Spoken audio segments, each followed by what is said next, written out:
नमस्कार, news point लेकर हाजिर हूं मैं राजीव। दोस्तों, राहुल गांधी की रणनीति से इस समय बीजेपी के लिए परेशानियां खड़ी हो रही हैं। बीजेपी बार बार यही साबित करने की कोशिश करती है कि कांग्रेस चुनावों में जीत नहीं पाती, इसीलिए राहुल गांधी सक्षम नेता नहीं है। हालांकि इस बात में कितनी सच्चाई है ये बीजेपी भी अच्छे से जानती है। कांग्रेस ने हाल ही में केरल में जीत दर्ज की है और तमिलनाडु में सरकार का हिस्सा बनी है। ये सब कांग्रेस की जमीनी राजनीति रणनीति की बात है, आप समझ सकते हैं। यानी राजनीति पर जो जमीनी राजनीति पर जो पकड़ है और उसके नेताओं की बदौलत ही ये सब कुछ हो रहा है, इसमें कोई दो राय नहीं है। इस समय आप देखिए कि देश में कांग्रेस के वरिष्ठ नेताओं से लेकर युवा कांग्रेस और एनएसयूआई के नेता तक सब ने बीजेपी के खिलाफ मोर्चा खोला हुआ है। इसमें बहुत बड़ा हाथ राहुल गांधी का है। नीट पेपर लीक से लेकर सीबीएसई मार्किंग घोटाला, ऑनलाइन मार्किंग घोटाला, ऑन स्क्रीन मार्किंग घोटाला, आप जानते हैं ना, ओएसएम, इन सब तक राहुल गांधी ने जहां बीजेपी और मोदी सरकार से जवाब मांगा है, तो वहीं दूसरी तरफ सीएनजी के दाम बढ़ने के बाद ऑटो चालकों को जो हो रही है दिक्कत परेशानी, उसे समझने के लिए राहुल गांधी उनके साथ मुलाकात करते हैं। और इस वीडियो में देखिए, ये वीडियो दिल्ली का वीडियो है। ये इस वीडियो में राहुल गांधी बंगाली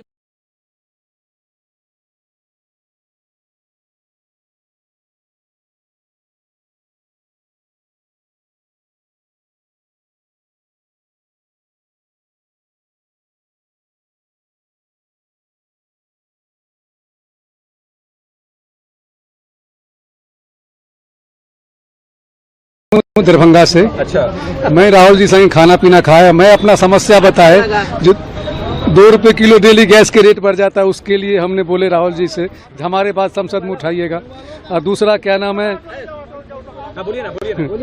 हाँ जी, और दूसरा बात बताए हमारे बच्चे पढ़ लिख लिए हैं, रोजगार नहीं मिल रहे हैं, इसके विषय में हमारे बात कुछ आगे बढ़ाइए। क्या आश्वासन दिया? बोला जो मैं संसद में जाएंगे तो आप लोग का बात में उठाएंगे, आपका बीमा भी हम करवा देंगे, सब कुछ करवाएंगे। राहुल के साथ खाना भी खाए वो? हाँ, हमारे साथ खाना भी खाए। तो रोटी सब्जी हम लोग खाए। पता था आपको कि राहुल गांधी मिलने वाले हैं? नहीं, पता नहीं था, एक ही बार मिल गए। हम लोग खाना खा रहे थे तब ये मिल गए। तो हम लोग खाना खा रहे थे तभी वो आ गए, अचानक हमारे साथ खाना खाए, रोटी सब्जी जो लेके आए थे। और 2 महत्वपूर्ण बातें इन्होंने कही। पहली बात, महंगाई, यानी सीएनजी की कीमत जब देखो तब 2 रुपए बढ़ जा रही है, वो महंगाई। और दूसरी बात इन्होंने कही कि मेरे बच्चे पढ़ लिख गए हैं, अब उन्हें रोजगार नहीं है, यानी बेरोजगारी। महंगाई और बेरोजगारी, ये 2 मुद्दा जड़ में है, यानी हर घर में है। और यही कारण है कि ये ऑटो रिक्शा चालक बिहार के रहने वाले, दरभंगा बता रहे थे, और यहां पर सबके साथ राहुल गांधी पार्क में मिलते हैं, मुलाकात करते हैं।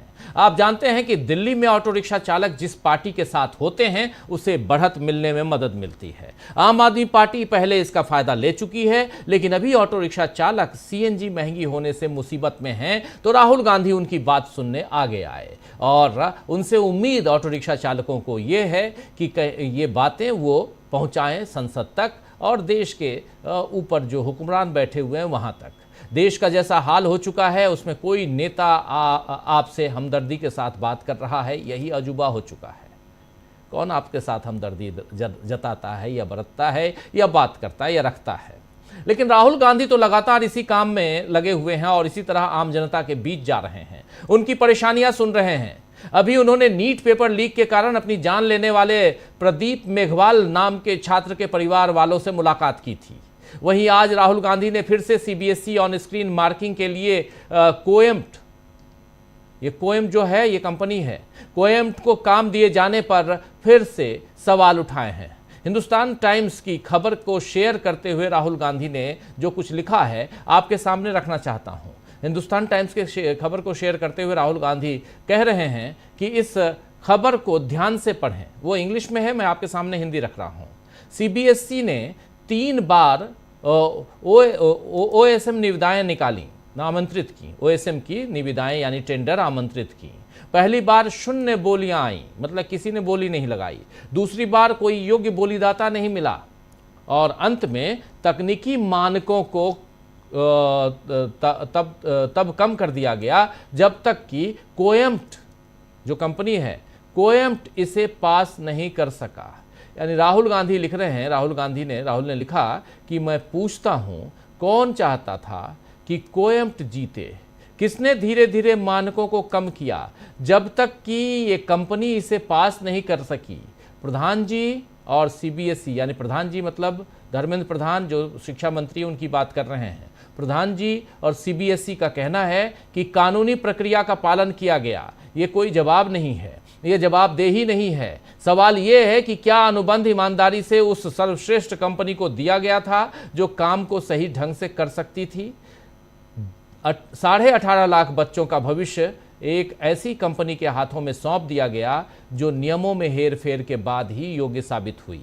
मुझ पर सवाल उठाने के लिए हमला करने वाले भाजपा मंत्रियों से मैं कहना चाहता हूं कि मैंने पहले दिन से ही स्वतंत्र न्यायिक जांच की मांग की है। इसे सीबीएसई से लेकर कोयम्ट को दिए गए हर अनुबंध तक सबकी जांच होनी चाहिए। हमारे युवाओं को सच्चाई जानने का हक है और मोदी जी, सीबीएसई घोटाले पर आपकी चुप्पी और शिक्षा मंत्री के खिलाफ आपकी निष्क्रियता देश को बताती है कि आपको वास्तव में किसकी परवाह है। लाखों छात्रों के भविष्य की नहीं, बल्कि केवल अपनी सरकार के अस्तित्व की। यहां ये बात कह रहे हैं राहुल गांधी। आपको बता दूं दोस्तों कि एक बात और बता दूं कि ऑन स्क्रीन मार्किंग को लेकर उठ रहे सवालों के बीच कई सरकारी स्कूलों के प्रिंसिपल अब वीडियो डालकर बता रहे हैं कि ये स्कीम कितनी अच्छी है और इसके लिए सरकार को धन्यवाद दे रहे हैं। बीजेपी का यही तरीका है कि पहले गड़बड़ी करो और उसके बाद उसे देश हित में बता दो। जितने भाजपाई शासक प्रशासक हैं सब ये काम करने में जुटे हुए हैं। नोटबंदी से लेकर जीएसटी तक यही ढर्रा चला आ रहा है, लेकिन ये खेल ज्यादा लंबा नहीं चलने वाला। आज तो सुप्रीम कोर्ट ने भी नीट पेपर लीक पर पूछा है कि हाई पावर्ड कमेटी की रेगुलर मॉनिटरिंग और मीटिंग के बावजूद ये फेलियर कैसे हुआ। सॉलिसिटर जनरल तुषार मेहता ने पीठ को बताया कि सरकार युवाओं की चिंता को लेकर गंभीर है और प्रधानमंत्री नरेंद्र मोदी व्यक्तिगत रूप से स्थिति की निगरानी कर रहे हैं ताकि कोई खामी न रह जाए। इस पर अदालत ने कहा, सुप्रीम कोर्ट ने कहा कि जब तक वास्तविक जवाबदेही तय नहीं होगी तब तक असल समस्या का समाधान नहीं होगा। ये सुप्रीम कोर्ट ने कहा है। यानी अब सुप्रीम कोर्ट भी समझ रहा है कि मोदी सरकार में जवाबदेही तय नहीं हो रही है और यही बात तो राहुल गांधी भी शुरू से कह रहे हैं। लेकिन उनकी बातों को किनारे करने के लिए कांग्रेस को लेकर विवादित खबरें चलाई जाती हैं। जैसे इस समय कर्नाटक में जबरन का झगड़ा दिखाने की कोशिश है। हालांकि सिद्धारमैया ने आज अपने बेटे के साथ राहुल गांधी से मुलाकात कर ली है और आगे की रणनीति तैयार की है। ये तय है कि वो दिल्ली नहीं आएंगे। कल ही कह चुके हैं कि सिद्धारमैया कह चुके हैं कि मैं राज्यसभा नहीं आऊँगा और कर्नाटक में 2028 और 2029 की तैयारी करूँगा। वहीं आज आंध्र प्रदेश में कांग्रेस अध्यक्ष वाईएस शर्मिला, जानते हैं वाईएस शर्मिला को आप, वाईएस शर्मिला जो हैं उन्होंने जगन मोहन रेड्डी की बहन हैं और उन्होंने राहुल गांधी से मुलाकात की और एक्स पर उन्होंने क्या कुछ लिखा। कांग्रेस के अध्यक्ष हैं आंध्र प्रदेश में, एक्स पर क्या लिखा है देखिए, आपके सामने रख रहा हूं। उनका कहना है कि आज दिल्ली में 10 जनपद स्थित आवास पर एआईसीसी के शीर्ष नेता और लोकसभा में विपक्ष के नेता श्री राहुल गांधी से मुलाकात की। हमने आंध्र प्रदेश में कांग्रेस पार्टी को मजबूत करने से जुड़े कई पहलुओं पर चर्चा की और उनसे कई सुझाव और मार्गदर्शन प्राप्त किए। आप जानते हैं कि दक्षिण के राज्यों में इस समय आंध्र प्रदेश में ही कांग्रेस कमजोर है, तो अब वहां भी राहुल रणनीति बनाने में जुट गए हैं। इधर आज पंजाब नगर निगम चुनावों में सत्तारूढ़ आम आदमी पार्टी ने अभी तक जो रिजल्ट अभी सामने आए हैं, आप जानते हैं कि पंजाब में नगर निगम और निकायों के चुनाव हुए और उसमें जो रिजल्ट सामने आ रहे हैं, अभी तक काउंटिंग चल रही है, उसमें आम आदमी पार्टी को 903 सीटें मिली हैं।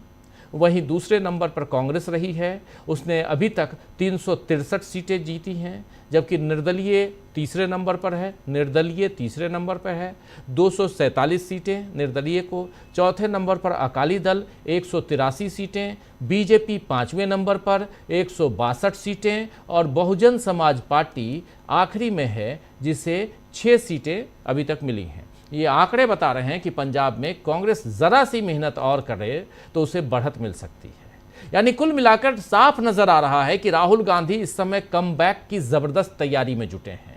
मीडिया उनके लिए क्या नैरेटिव गढ़ रहा है, बीजेपी क्या कह रही है, इन सबको नजरअंदाज करते हुए राहुल जैसे जैसे आगे बढ़ रहे हैं और युवाओं, महिलाओं, कामगार तबके, दलितों, मजदूरों, पिछड़ों, इन सबको साथ जोड़ रहे हैं, क्या उसमें बीजेपी के लिए मुश्किलें खड़ी होंगी? 2028 से पहले अभी 2027 सामने है, जिसमें पंजाब भी है, जिसमें उत्तर प्रदेश भी है, उत्तराखंड भी है, गोवा भी है, मणिपुर भी है, ये तमाम राज्य हैं। इसके बाद हिमाचल प्रदेश भी है और गुजरात भी है। ये सारे राज्यों में चुनाव अगले साल होने हैं। 2029 से पहले कई सारे चुनाव हैं राज्यों के, उसके बाद 2029। लेकिन कांग्रेस की रणनीतियां और इन सब के बीच एक खबर यह भी आ रही है कि अगले महीने यानी जून के महीने में इंडिया गठबंधन की बैठक होने जा रही है। रीजनल पार्टियां जो हैं लगभग मृत प्राय हो चुकी हैं, कई जगह धीरे धीरे कर ही सही, लेकिन रीजनल पार्टियां अभी ख़त्म होने की कगार पे हैं। कुछ राज्यों के खासकर, जिसमें आप देख चुके हैं ओडिशा में क्या हाल है, आप देख लीजिए तेलंगाना में क्या है हाल है, आप देख लीजिए बिहार में क्या हाल है, आप देख लीजिए उधर पश्चिम बंगाल में भी तृणमूल कांग्रेस की हालत अभी बहुत अच्छी नहीं है। ममता बनर्जी जितनी देर करेंगी उतनी ज़्यादा वो परेशानी में फंसेंगी, ये भी तय मानिए। तो ये सब कुछ है। और शिरोमणि अकाली दल का क्या हाल है ये भी आप देख रहे हैं। पंजाब की पार्टी होती थी कभी, उसका हाल देख लीजिए। तो ये सब कुछ है, ये बताती हैं कि कांग्रेस पार्टी यहाँ जिस मजबूती के साथ अब आगे रणनीतियाँ तय कर रही हैं। राहुल गांधी जाते हैं, अब वही काम कर रहे हैं जो भारत जोड़ो यात्रा से पहले या भारत जोड़ो यात्रा के बाद कर रहे थे, वही अभी भी लगे हुए हैं, वही काम, उसी काम को आगे बढ़ा रहे हैं। उसके अलावा अपने तमाम क्षत्रपों को किनारे लगाते हुए नए लोगों को जगह दे रहे हैं, रास्ता दे रहे हैं। क्या इस रणनीति से बीजेपी के सामने कोई चुनौती खड़ी कर पाएगी कांग्रेस पार्टी या विपक्ष कर पाएगा? चलिए चर्चा करते हैं।